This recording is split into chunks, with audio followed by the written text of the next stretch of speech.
Interest rates versus inflation. Very hot topic these days. As we all know, inflation is at an all-time high. The highest it's been in probably like 50 years since the early 80s. Now, also every month we got to hear from the Federal Reserve Chair, Mr. Jerome Powell, as he speak about how he's going to continue to raise interest rates. So now it's like the dog chasing his tail. Inflation goes up, interest rates goes up, interest rates goes up, interest rates keep climbing, right? What happened to this back in the 80s? So we're going to talk about this. What does that mean? How does higher interest rates, who does that benefit? Because you know there's always a winner in this game. Who does it hurt? Where's inflation going? How you can position yourself as an investor? All of that and more in today's episode, interest rates versus inflation. But without further ado, ladies and gentlemen, boys and girls, and children of all ages, thank you for tuning into the Investor Show. As always, this is your gracious host, the Prince of Investment, coming to you guys and girls live all the way from the beautiful city and state of Honolulu, Hawaii, via Denver, Colorado. Don't forget to hit that like, subscribe, comment, and share button. And as always, I don't have a lot of time, and I definitely know you guys and girls don't have a lot of time, so we're going to jump straight into it. So today's topic, ladies and gentlemen, as we can see, we're going to be talking about the inflation rates versus interest rates. The Federal Reserve Chair Jerome Powell came out today and said we are going to, he was at the CATO, C-A-T-O, conference today, and he spoke about, hey, we're going to chase down this inflation, and we're ready to take interest rates to the highest level in order to combat inflation, because inflation is a bad thing and it eventually will hurt everybody. Now, it's like I always think about this. Every time the CPI report comes out, the Consumer Price Index report comes out, boom, here comes Jerome Powell with inflation. Inflation just ticking up. I mean, interest rates are just ticking up, ticking up, ticking up. Interest rates were cut to zero during the pandemic of 2020, March 2020. Now they sit at 2.25 to 2.5, respectively. What does that mean? Interest rates have jumped up over the time. Interest rates have raised 4% so far this year. Now, when interest rates start to continue to rise this way, this is a great thing for savers, people who are out there saving. This happened in the 1980s, and as you can see now, you're probably getting a lot of you're probably seeing those infomercials. You're probably getting stuff in the mail. You may be getting phone calls from banks telling you like, "Hey, look, earn 1% on your money, earn 2%." 3%. You're seeing these interest rates become relevant again because of the rising interest rates. This was good. People was earning double digits. Can you believe that? In the early 80s, people was earning double digit interest rates in the early 80s, right? Because that's what my grandma always told me. Save your money. My grandmother told my dad, save your money. My dad told me, save your money. Because they was making good money. 10%. Put your money in the savings account and earn 10%. Put your money in the savings account and earn 15%. Man, that's not a bad deal. But whatever it costs, there's an effect. On the other side of the table, you had inflation. Now, when you go buy your new house, can you imagine spending 18% on your house? Right now, we're crying at 5 to 6%. Everybody's like, oh my God, interest rates. Oh my God, interest rates are going through the roof. They've doubled in the last 2-3 years, which is true. But you got to think about it. We're at 5 to 6% here in 2022. The late 80s, you're talking about being at 18%. The carry off, not the carry off, but the caveat to that was back then in the late 80s, housing price was a whole lot cheaper. It was kind of hard to find a six-figure house. If you paid six figures for a house, you was probably a big baller, right? Now today, it's kind of hard to find a house up under $1 million, right? So things have changed. When you had low housing prices, but you had high interest. Now today, you have higher housing prices, but low interest rates. Anytime you cut interest rates, you always bloat up or put a bloat inside of asset classes. That's what we've been seeing. That's why houses been going up 50% in a year, this and that. People always ask me, Prince, why haven't you gotten any deeper into real estate? Why, do you own any homes and apartments? Do you rent them out? No, I want to get into that space. I mean, it's a real asset. Who wouldn't want to buy an apartment complex, a house, a duplex, whatever? But knowing the cycle of the market, I feel as though housing market is at a peak. And as you can see, housing market prices are starting to drop. All that overbidding, you're not seeing overbidding for houses anymore. People are getting their houses at the ask price or a little bit lower. So you're seeing the housing market kind of tether out and starting to come down. I want to be in the market when the foreclosures hit the market. because I know there's a lot of people that are in houses they shouldn't be in, just like we saw back in 2008. Now, great. Higher interest rates is great for people as interest rates continue to rise. I said it before, great for people who are saving money, but it's horrible for borrowers. What do you mean by that? People who are borrowing money, who are the number one notorious people who continuously borrow money? I mean, besides the bottom 50% of people, I'm just speaking in the econ system, it's businesses. Businesses borrow most of the money. Prince, where you going with this? Take a listen. Businesses borrow most of the money. And why do the right wing and people love capitalists, love businesses? Because businesses usually create revenue, which creates jobs, right? So when money becomes tougher and more expensive to borrow, as we're talking about these interest rates that are continuing to climb, inflation's at 8.5, interest rates at 2.5. What do you think as interest rates continue to go up? What is that going to do to the borrowing pool? Is it going to increase it or decrease it?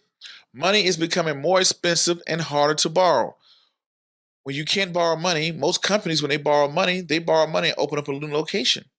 They borrow money and make an expansion. When they open up a new location, they need new employees. When they expand, they need new employees. What happens when they can't borrow? Right? When they cannot borrow money, they start to retract. Hey, we don't know where the economy is going. Let's slow down a little bit here. Those are things you have to be worried about, ladies and gentlemen. Inflation and higher inflation rates, right? When you see those things starting to happen, you start to wonder and ask yourself, where am I positioned? Where am I at in this entire economy? Who's going to benefit? So in this episode, we're going to talk about who's benefiting from higher inflation rates because we can anticipate inflation rates are going to continue to rise as not inflation rate, but interest rates are going to continue to rise as inflation continue to rise.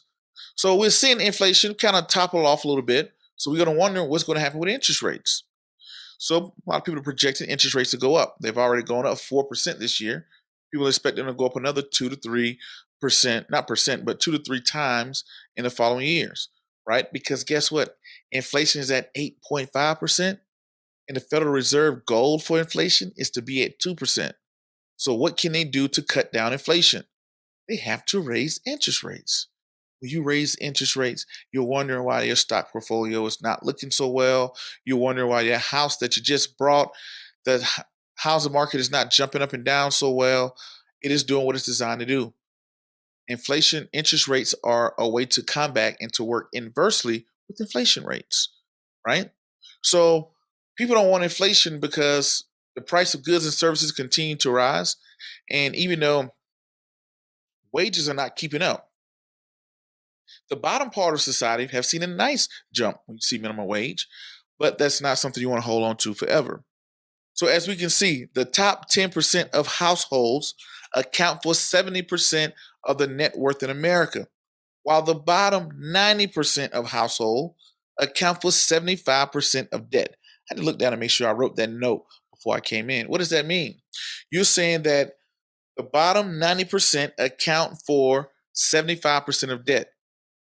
As interest rates continue to rise, they're getting hurt both ways.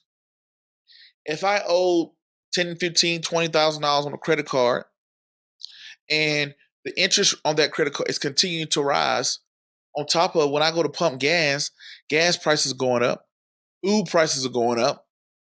I'm getting hurt both ways. This is why the rich get richer and the poor get poorer. Because once you get in that hole, it's hard to get out of that. It's hard to get out of that hole, right? So you're seeing this happen. Now, interest rates have gone up 4% this year. Who stands to benefit from the rise in interest rates? Banks, insurance companies, broker houses, right? I looked at the financial sector. XLF is down year to date 13%. S&P 500 is down 16%. So the financial industry is outperforming the broader market, even though it's still down 13%. You're seeing who's benefiting from this. As they're starting to benefit from this, you got to ask yourself, how does a bank benefit from rising interest rates? We all know how banks make money. It's simple. They borrow your money, they pay you 1%, then they lend it out and charge the lender 10%. That's called a spread. Some of them borrow their money out and then they go and get a government yield on a 6-month yield, and they have a nice little spread. I'm borrowing it out. I'm borrowing money at 1%. You bring in your money, you bring in your paycheck. It comes to the bank. The bank takes it and says, "Thank you for banking with us. Here's 1% of the money for banking with us." And then they go out and then they give you a credit card, and the credit card charges you 12%. Or they go out and give you your car and charge you 3% on your car, 5% on your car. You go buy a house, it's 5, 6, 7%. Things like that, right? That spread. I take $10,000. I say, "Thank you for putting your money here. Here's $10 over the year. I'm going to give you $1 a month, or not even $1 a month. It's like something like 90 cents a month for letting me borrow this $1,000 from you. I'm going to give you 90 cents a month, saying thank you." But then the person that just came in the door and wanted to borrow money, I'm going to lend it to them at 10%, right? That's $100 over the next year. I'm going to make $100 from lending out your money. I gave you $10. I lended it out and made $100, meaning that spread I made $90 off of money I don't even own. That's the spread. As interest rates continue to rise, the interest rates of what money is borrowed at continue to rise. So in that scenario I gave you before, I said, "Hey, you gave me $1,000. I gave you 1% for letting me borrow that $1,000, which is $10. I gave you $10 and said, thank you for letting me borrow that money." Then I said I went out and lended it for 10%, which is $100. And the difference was I made $90 off of the spread. Now let's say interest rates went from 10% to 20%. That same scenario, I'm still borrowing. I may let you borrow this money now for 1.5, or let's say 2%. I'm letting you borrow this money for 2%. So here's $20. Thank you for letting me borrow your money. But I just lended your money out for 20%, right? Now, 20% now, the minus $200 minus the $90, that's 110. So you can see in the scenario before, when the spread was 10 to 1, lending out at 10% to the borrower, collecting 1% from the lender, from the depositor, I only made $90. But in that same scenario, when the interest rates rose to 20% and I gave you 2%, I say, "Hey, I'm going to double the interest rate that I'm letting you bank with me for." And I gave you $90. Was that $90? $20, I'm sorry. I gave you $20 with a 2%, but I lend your money out for 20%, which is $200. So I gave you $20. I'm sorry. I gave you $20. Then I profited $200 from lending it out. So $200 minus the $20 is 180. I don't know why I thought it was 90 in the first scenario. Scratch that. So that's 180. So my profit margin has doubled. It went from $90 to $180 of money that came out of thin air by you depositing your paycheck and then me lending your money out. So as interest rates climb, financial industries start to benefit from that. Insurance companies, guess what? When interest rates are going up, usually that is a sign of a good economy. You can't raise interest rates in a bad economy, right? So as interest rates, guess what? Now that I'm buying a house, now that I'm going to buy a house, I'm going to go buy that car, I'm going to go buy that truck, I'm going to go vacation, buy that boat or whatever. But guess what? When I buy that car, what do I need? When I buy that boat, what do I need? When I buy that house, what do I need? When I buy that, I don't know, um, I don't know, house, car, there's so many other things that you can put in the scenario, boat, whatever. All that stuff is going to require some form of some type of insurance, ladies and gentlemen, some type of insurance. So when you do this and you have to raise this type of money for this type of insurance, what's going to happen? What does that mean? That means that people are going to have to buy more insurance. Think about it. I went from driving a Chevy Equinox to a Dodge Ram. Chevy Equinox, it only costs you $14,000. Insurance is only $50.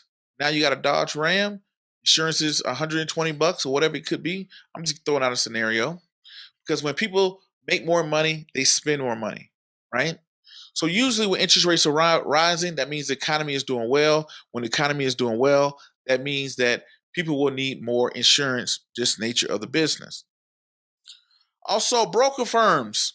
When people are making more money, the smart people, the upper 10%, they start to invest more money.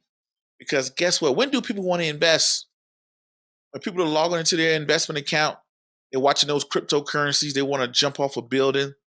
When they're watching, I'm figuratively speaking, I don't want anybody out there to take anything out there and say, oh my God, you said jump off a building. Because we just had the Bed Bath and Beyond CFO do this. So anyway, when you're looking at your crypto portfolio is down, stock portfolio is down, real estate still kind of up, it's kind of tickling down too. Nobody wants to invest. Nobody's enticed. Nobody wants to even hear investment knowledge. Nobody cares.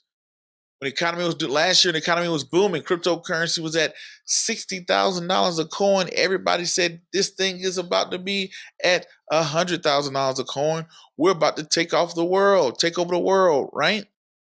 When you saw Amazon go from $300 all the way up to $3,000, Apple go all the way up to $700, do a stock split, go back up to $500, do another stock split. When you see Tesla go to $2,000 and go here, go there, or whatever, right? When you see all of these things, ladies and gentlemen, people want to invest. That's when everybody's like, man, I need to get into investing because their buddy is telling them, showing them their phone, showing them how much they made on their cryptocurrency. They're showing them how much they made off of this stock. They're showing them how much they made off of day trading. And everybody's like, I need to get into investing. So guess what? When everybody starts to increase investing activities, brokers make money. Also, brokers make money when you have massive sell-offs. In the pandemic, brokers make money. Goldman Sachs trading floor made a lot of money. Brokers make money when people get in there and get the panic selling. Oh my God, it's a pandemic going on. People are dying. This is like I Am Legend, right? What does that mean, ladies and gentlemen? People out there are looking for different ways to invest money, but they go into what I like to call the hot hand Betty, where they're just looking for whatever the hot hand is. And right now, if I say utilities is the hot thing, they want to get into it. So people as broker houses start to make more money because people become more interested in the investing world when the economy is doing well and interest rates are rising. Now, I just gave you guys and girls a micro view of economics, right? What's going on, interest rates versus inflation. Now I want to give you a macro. Micro meaning very small, looking inside. Macro, we're going to take a step back, look at what's going on in the economy, and look at 5 years from now. Well, would it even matter what the interest rates were? Would it even matter what inflation was? Does it even matter who the president was? Was it a Democrat? Was it a Republican? Who was the Fed chair? It probably won't even matter as we are probably in a J curve, right? That sideways J, that little dip that's going to go back up. So what I say from a macro level, it doesn't matter. Continue to invest. Take this as a buying opportunity. Go into that consumer discretionary space, the Amazons of the world, and watch them and thank me later because this is not advice or telling you what to do, but they're the most discombobulated sector of the market, consumer discretionary, because of inflation. Inflation, stocks don't go off of what's happening today. It's going off of what it's predicting to happen. It's predicting that inflation will continue to be a problem. And when it continues to be a problem, it will dry up the real income, meaning people don't have that much disposable income. People don't have that much disposable income. What does that mean? How is that going to affect everybody? People don't have a disposable income. That means that people don't have that much money to go out and buy that new shirt, that new pair of shoes, whatever. So the consumer discretionary is getting beat up. They will be the shining star in a matter of time. Just wait. Especially since you got Amazon, who just did a stock split. And also you had Google, who just did a stock split as well. So, and look at the NASDAQ. The NASDAQ technology is the most beat up sector of all of the sectors, right? So there we go. Interest rates versus inflation. It's like the dog chasing his tail. I wish I was a great meme writer, but as the interest rates, as the inflation continues to rise, we're like the dog chasing his tail because we threw all this money into the economy during the pandemic via PPP loans and stimulus packages or whatever. Then now we're wondering why would you have so much inflation? So as inflation go up, here we go. We're chasing it down. We're trying to chase it down, chase it down, chase it down. In the meanwhile, in the short term, there will be growing pains. There will be layoffs. Unemployment will start to increase because companies will become afraid to expand. Money will become harder to borrow.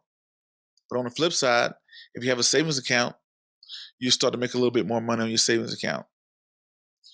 Well, guys and girls, don't ever think you got it bad. Go back to the 80s. You think 5 to 6% is bad? In the 80s, it was at 18%. Why was it at 18%? Because that's when inflation hit its peak in the early 80s. Gas prices through the roof, and you're talking about inflation up in the double digits.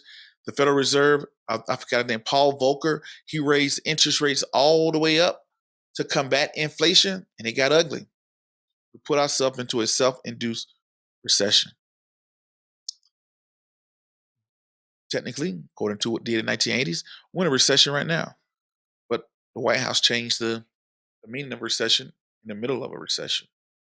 But anyway, ladies and gentlemen, that's going to be my time today. Interest rates versus inflation. Who benefits from interest rates and inflation? What's the good and the bad part? And the historical presence too. Not a historical presence, but a historical lesson on when we've seen this in the past. Hopefully you guys and girls like this. If you did, hit that like, subscribe, comment, and share button. Drop some comments below. Also, DM me and say hello. And contribute to the Wesley Learns Children's Financial Literacy Book campaign. Every dollar you donate will be matched by the Contribute app. So head over to the Contribute app, check the description link below, and get financial literacy books into the hands of kids around the world so kids can learn about investing, credit, and insurance. Until the next video, podcast, cartoon, whatever else crazy you see me do around the globe, my name is Prince Dykes. I'm the Prince of Investment. Peace, be safe, I'm out, and thank you.